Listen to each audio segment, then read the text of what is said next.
부산 한성교회 오늘의 밥 시간입니다. 11월 29일 수요일 오늘의 밥은 욥기 23장 1절로 10절 말씀입니다. 욥이 대답하여 이르되 오늘도 내게 반항하는 마음과 근심이 있나니 내가 받는 재앙이 탄식보다 무거움이라. 내가 어찌하면 하나님을 발견하고 그의 처소에 나아가리야.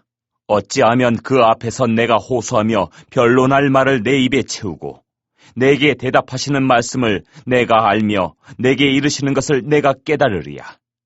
그가 큰 권능을 가지시고 나와 더불어 다투시겠느냐? 아니로다. 도리어 내 말을 들으시리라. 거기서는 정직한 자가 그와 변론할 수 있은즉 내가 심판자에게서 영원히 벗어나리라. 그런데 내가 앞으로 가도 그가 아니 계시고 뒤로 가도 보이지 아니하며 그가 왼쪽에서 일하시나 내가 만날 수 없고 그가 오른쪽으로 돌이키시나 배울 수 없구나. 그러나 내가 가는 길을 그가 아시나니 그가 나를 단련하신 후에는 내가 순금같이 되어 나오리라. 앞장 22장에서 세 번째 변론의 시작 엘리바스의 욥을 향한 정죄가 있고 오늘 본문은 세 번째 엘리바스에 대한 욥의 변론입니다.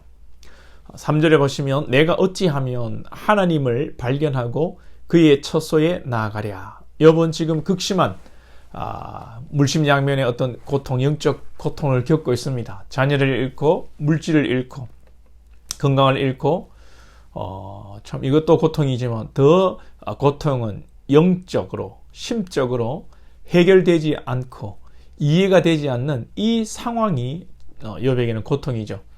욥에는 그럼에도 욥에게는 믿음의 자세가 있습니다. 우리가 욥에게 본받아야 할 것은 그래도 욥이 하나님을 향한 원망, 간구 속에서 어찌 되었든 간에 하나님을 향하고 있다는 것입니다. 본문 8절과 9절에 보면 극심한 고난 중에 욥이 이렇게 고백합니다. 그런데 내가 앞으로 가도 그가 아니 계시고 뒤로 가도 보이지 아니하며 그가 왼쪽에서 일하시나 내가 만날 수 없고 그가 오른쪽으로 돌이키시나 배울 수 없구나. 내가 앞으로 가도 그가 아니 계시고 뒤로 가도 보이지 아니하며 그가 왼쪽에서 일하시나 내가 만날 수 없고 그가 오른쪽으로 돌이키나 배울 수 없구나. 하나님을 만나기 원하지만 만나 주시지 않는다는 것입니다. 하나님을 만나서 내가 왜 이런 고난을 당해야 되는지 한번 물어보고 여쭤보고 싶은데 도무지 하나님께서 말씀해 주시지 않는다는 것입니다. 극심한 고난이 계속되고 아무리 부르짖어 기도해도 하나님께서 침묵하시는 것처럼 보일 때 이런 탄식이 나오게 되죠. 그래도 소도 비빌 언덕이 있어야 비빈다고 욥은 그래도 하나님께 원망도 하고 간구도 하고 하나님을 포기하지 않고 있다는 것입니다. 물론 이 마음도 하나님이 주신 것입니다. 결국 욥은 어떤 고백을 하게 됩니까? 욥의 입에서 놀라운 고백이 나옵니다. 10절에 보시면 그러나 내가 가는 길을 그가 아시나니 그가 나를 단련하신 후에는 내가 순금같이 되어 나오리라. 너무나도 유명한 고백이죠. 하나님을 만나 뵐 수 없고 내가 지금 당하는 고난의 이유가 무엇인지 알 수는 없다. 그러나 내가 분명히 아는 한 가지 그것은 하나님께서 나를 단련하신 후에 내가 순금같이 믿음의 사람이 될 것이다. 욥은 현재 자신이 당하는 고난의 이 미래적 결과, 미래적 의미가 무엇인지 알고 있었습니다. 지금은 내가 이해할 수 없고 고난으로 너무너무 고통스럽지만 이 연단의 과정이 끝나는 그날에 내가 순금 같은 믿음, 더욱 성숙하고 정결하고 더 신실한 믿음의 사람이 될 것을 기대하고 믿고 있습니다. 하나님의 무응답 중에서도 하나님이 나를 순금같이 만드실 것을 믿음으로 선포하고 있습니다. 이것은 단순히 내가 인내하면 더 복을 받고 더 잘 될 거라는 세상적인 개념이 아닙니다. 내가 순금같이 되어 나오리라는 것은 내 자신이 정결하고 더욱 거룩한 하나님의 자녀로 빚어질 것이라고 말하는 것입니다. 저와 여러분이 주 안에서 부자가 되고 건강하고 회복할 수 있기를 축복합니다. 할렐루야. 나중에 욥이 자녀도 얻고 물질도 회복합니다. 욥처럼 여러분 부자가 되시기를 정말 진심으로 축복합니다. 또 이보다 더 큰 복은 여러분이 믿음의 사람으로, 여러분의 믿음이 순금으로 정금으로 정결하게 거룩하게 되는 것입니다. 할렐루야. 이 믿음이 무엇입니까? 어려움 중에도 환난 중에도 하나님의 선하신 뜻과 인도하심을 믿는 것입니다. 14절에 욥은 이렇게 고백합니다. 그런즉 내게 작정하신 것을 이루실 것이라.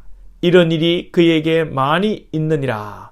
고통스럽고 친구들의 정죄 속에서 자신을 분석하고 비난하는 것이 정말 괴로워서 하나님께 하소연하지만 결국은 하나님께서 작정하신 것을 이루시는데 이룰 수 있고 이런 일이 많을 것이라는 믿음의 고백을 하는 것입니다.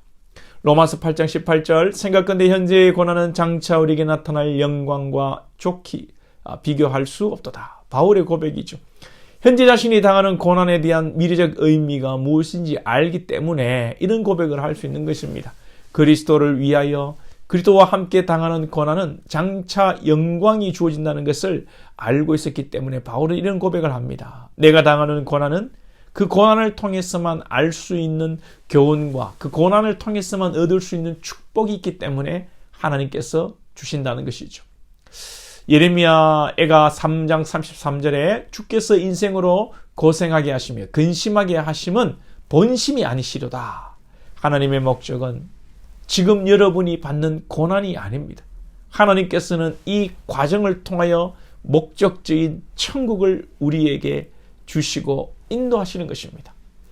여러분, 그렇다고 해서 고통 중에 우리를 홀로 두시거나 하나님이 함께 하시지 않는 것이 결코 아닙니다. 하나님께서는 훈련 중에 고난 중에 우리와 함께 하심으로 우리가 주님과 동행하며 천국을 누릴 수 있기를 원하십니다.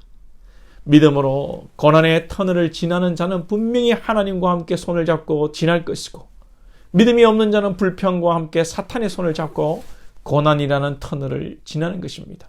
믿음이라는 것, 신앙이라는 것은 인과응보가 아니라고 했습니다. 억지로 여러분 견딘 것이 아니라고 했습니다. 제가 여러분에게 믿음으로 인내하십시오라고 지금 말씀드리는 게 아닙니다. 믿음으로 인내하는 자는 복을 받고 믿음으로 인내하지 않는 자는 믿음이 없고 복을 못 받는다는 것을 이야기하는 것이 아닙니다. 여러분, 그냥 주님을 바라보십시오. 주님을 바라보며 원망해도 좋습니다. 투정부려도 좋습니다. 하나님 앞에 정말 답답한 어떤 그런 이야기를 토해도 괜찮습니다. 또한 감사해도 좋습니다. 주님을 바라보는 것이 믿음입니다. 기도하겠습니다.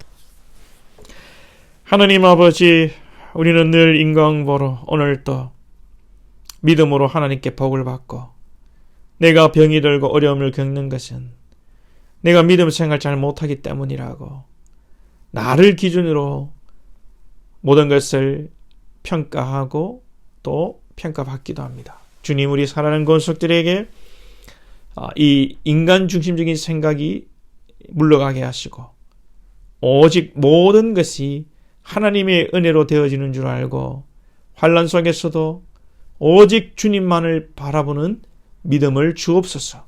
우리 권속들에게 큰 믿음 주셔서 정말 하나님이 이것뿐만 아니라 이 믿음 위에 또한 이 땅에 하나님 형통한 복도 주심으로 그 은혜까지 그 복까지 누리는 우리 복된 권속들 다 될 수 있도록 오직 주님만 바라보는 믿음 주옵소서. 예수님의 이름으로 기도하옵나이다. 아멘.